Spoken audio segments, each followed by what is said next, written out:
Hi everyone, my name is Lucia Pons and I'm going to present the paper Catch Ball containing pollution in non-inclusive caches for cat partitioning. Cache pollution is a well-known problem that suffers the processor caches when the space is wasted. This problem has been typically studied in single-threaded, single-core applications due to speculative prefetches that cause live blocks to evict. In this paper though, we focus on multi-program applications running on the same multi-core processor. Assume that the last level cache or L3 cache is full of useful or live blocks from different applications. That is, these blocks are being accessed frequently. Now, another application starts to execute and wants to place its blocks in the cache, causing stored blocks from other applications to evict to make room for them. However, this new application is a polluting application with no locality, so the blocks it places in the cache are not going to be accessed again.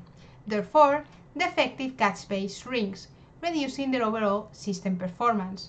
More specifically, it will degrade the performance of individual applications, causing to increase their overall execution time or turnaround time, which is the main focus of this work.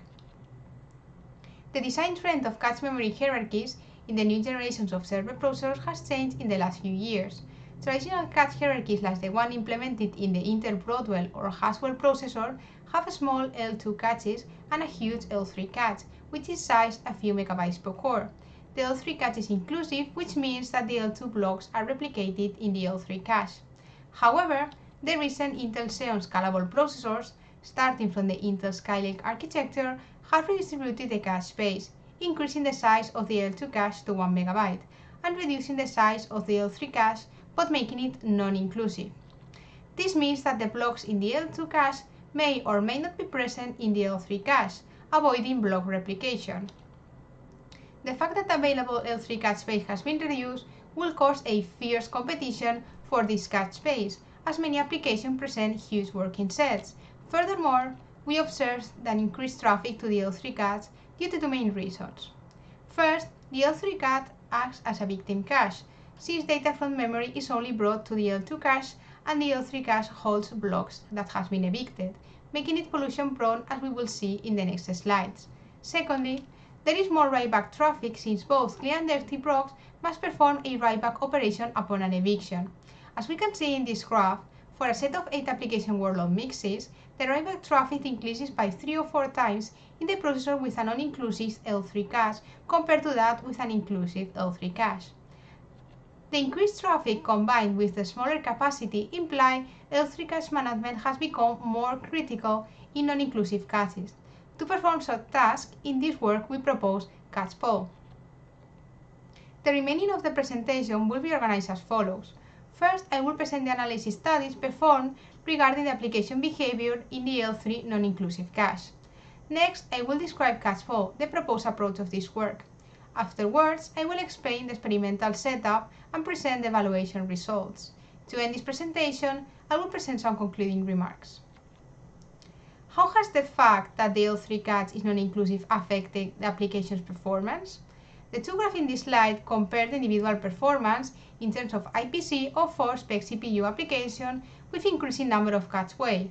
The top graph shows the execution of the application in a processor with a non-inclusive L3 cache, and the bottom graph shows the same but with a processor with an inclusive L3 cache. 3 main observations can be made. First, in both schemes, we observe 2 different behaviors. Applications showing an L3 sensitive behavior. Here, their performance increases with an increasing number of cache waves. In other words, its performance is negatively affected if the cache space is reduced. And applications presenting an L3 insensitive behavior. Here, their performance is not affected regardless the cache space assigned. Another interesting observation is the performance differences between both processors. First, insensitive applications present better performance, that is, higher IPC, in the non-inclusive cache, since the L2 cache is size larger. However, the opposite occurs with the L3 sensitive application, which shows worse performance since here there is less cache space available. Finally, we found different behaviors regarding one-way partitions. Since in the non-inclusive L3 cache there is no need to replicate the whole L2 cache blocks in the L3, the space of L3 insensitive applications can be reduced much more, and they do not experience the performance drops they experience in inclusive caches. But how can we distinguish at runtime if an application is L3 sensitive or insensitive? We have studied many performance metrics and found out that the most correlating metric with the slowdown that applications suffer when executed in multi-program execution with respect to individual execution was the L2 stalls, that is, those stalls caused by L2 cache misses. The graph in the slide shows the relationship. We observe a strong correlation of 0.87 but different tendency lines. More specifically, there are applications with the same number of stalls but showing very different slowdown, like here the ones highlighted by the yellow rectangle. This case is critical since some of the points barely experience a slowdown, that is, the slowdown value is close to 1, while others have a slowdown as high as 1.5. Therefore, here we need an additional metric to discern these two behaviors. We found out that the hits in the L3 catch per kill instruction, the HPKI, is a good metric for this purpose. The graph now has been replotted so that the point size is proportional to the HPKI.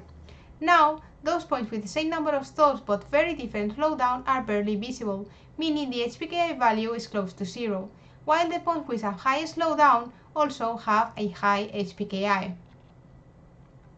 Apart from detecting the sensitivity to the cache space, it is important to detect if applications introduce cache pollution, since it causes inter-application interference on performance by forcing cache lines of other applications to evict, slowing down their execution. In the past, cache pollution was usually tied to aggressive or inaccurate preferred accesses, known as useless prefetches. In this work, we extend the meaning of cache pollution to refer to any scarcely reference block that replaces other useful blocks in the L3 cache. In this sense, we have identified two additional types of cache pollution. Poor locality pollution refers to blocks that are blocked by demand and are not referenced again. And bad speculated load pollution refers to load instructions that are executed at the shadow of a misspeculated branch. The key to identify cache polluting applications is to focus on those that incur a high amount of traffic, that is, a high amount of pollution, to the L3 cache, which can be quantified by the L2 cache misses per kilocycle, or MPKC. Additionally, we must identify those cache polluting applications whose performance does not or slightly suffer in a reduced cache space, since the objective of this work is to reduce the cache space of the cache polluting applications as much as possible. The following graphs plot the relationship between the slowdown suffered by applications executed individually with a reduced cache space, 2 ways out of 11, overusing the full cache ways, 11, and the 3 main polluting related metrics described in the previous slide. The point size is proportional to the MPKC of the L2. The focus here now has to be on the peak points, which are those applications that incur a high traffic to the L3 cache, colored in yellow, since the points colored in yellow represent applications with an L3 insensitive behavior and thus applications that are not affected when their space is reduced. The point of interest here has been enclosed by red boxes.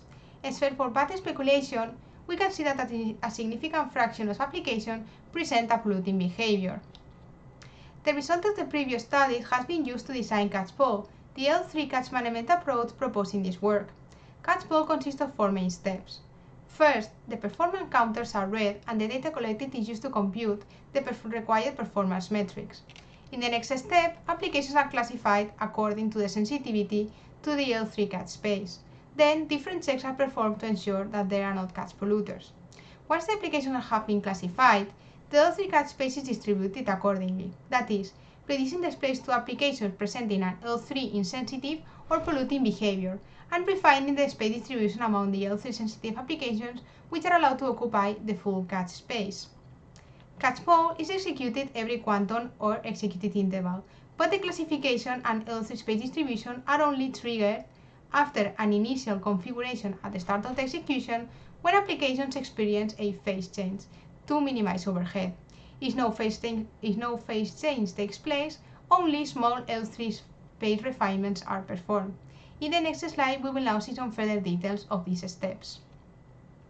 As shown previously, catch-poll classifies applications into rounds, which allows us to detect those applications that may present a considerable degree of sensitivity, but introduce more pollution than performance gains are obtained when allocating them additional cache space. First, it assesses how sensitive applications are to the L3 cache space, using the metrics L2 miss stalls and HPKI of the L3. Next, different checks are performed concerning the three main sources of catch pollution. Applications which have a low heat ratio and low HPKI are said to present a poor locality pollution. Applications that have a high prefetch traffic, but this prefetch traffic is dominated by useless prefetches, quantified as the ratio of prefetch reads that miss in the L3 cache over the total accesses to the L3 cache, are categorized as useless prefetch polluters.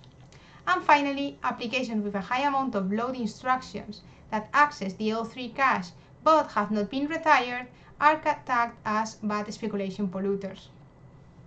For evaluation purposes, Catchpole creates L3 cache partition using Intel cache allocation technology. With Intel cache, the cache is partitioned at the cache weight granularity, and weights are not assigned directly to applications, but to a group of applications known as clause. At the start of the execution, all applications occupy the full cache space freely, which are 11 ways. When Catchpole performs the initial classification and one or more applications are detected as L3 sensitive, the cache is partitioned in such a way that these L3 sensitive applications are allowed to occupy the full cache space. Those applications detected as L3 insensitive or polluting are reduced to a partition with two ways, that is, 2 ways shared with the L3 sensitive applications. Catchpole takes benefit of the non-inclusive L3 cache design by leaving little room for catching sensitive and polluting applications. If an application presents an intermediate behavior between sensitive and insensitive, it is assigned to a separate partition with some extra catch ways. Finally, further refinements are performed when 2 or more L3 sensitive applications are detected, making sure that those that occupy more space are those that present the most sensitive behavior, that is, the highest amount of stalls due to the L2 misses. Otherwise, the effective space of such greedy applications is reduced by assigning them to a separate partition with less cache space. This work has been carried out in an Intel Skylake server with 12 cores running at base frequency of 2.1 GHz. Regarding the memory hierarchy, each core has 1 MB 2L cache, and all the cores share an 11-way 16.5 MB non-inclusive L3 cache. In the studied experimental platform, the memory bandwidth is not a bottleneck, as it has available 96 GB of DRAM distributed in 6 teams. The kernel version used in this work is the 5.4. Regarding the experimental methodology followed, we have generated 54 12 application mixes with as many applications as available processor cores with 50 spec CPU 2006 and 2017 applications. The criteria followed to generate the mixes is shown here in the table. We have tested different levels of access rates to the L3 cache, MPKC of the L2. The objective here is to evaluate if Catchpole can deal with the huge interference introduced by L3 insensitive applications, including cache polluting applications, for different levels of access rates or MPKC of sensitive applications. When executing the workload mixes, each mix runs until all applications execute the same number of instructions they will execute otherwise when running alone for 60 seconds. Those applications that achieve this target number of instructions earlier continue executing until the slowest application finishes, but only the results of the first set of instructions are considered. The execution intervals are of 500 milliseconds, which means that Catchpole is executed every half a second. I will now continue presenting the experimental results. First, let's see how Catchpole performs compared with the Linux non-partition system named as NoPart in turnaround time, our primary performance metric. The graph shows the gain in turnaround time with respect to NoPart for each of the studied 54 workload mixes. To ease the analysis, the total access rate to the L3 cache of both sensitive applications, purple points, and insensitive applications, orange points, is plotted in the right y-axis. Each of the studied levels, shown in the table in the previous slide, is marked with a gray dashed line. Significant turnaround time reductions are obtained with Catchpole. In general, Catchpole achieves the best performance gains when there is a high difference between the two plotted gray dashed lines. In these cases, there is a high number of cache polluting applications, making competition for space harder for demand requests of L3 sensitive applications. The bottom graph now here shows the result for another performance metric, which is the unfairness. Since Catchpole improves the performance of L3 sensitive applications, which are generally the slowest executing applications of the workload mixes, by limiting the polluting effect, the unfairness is reduced considerably compared to no part. As observed in some mixes like 18 or 36, unfairness is reduced more than double. Let's see why now Catchpole manages to obtain such performance improvement by looking at mix 44. The graph here in the slide shows the L3 catch occupation of each application of mix 44 when executed freely under no policy, that is, when executed under no part.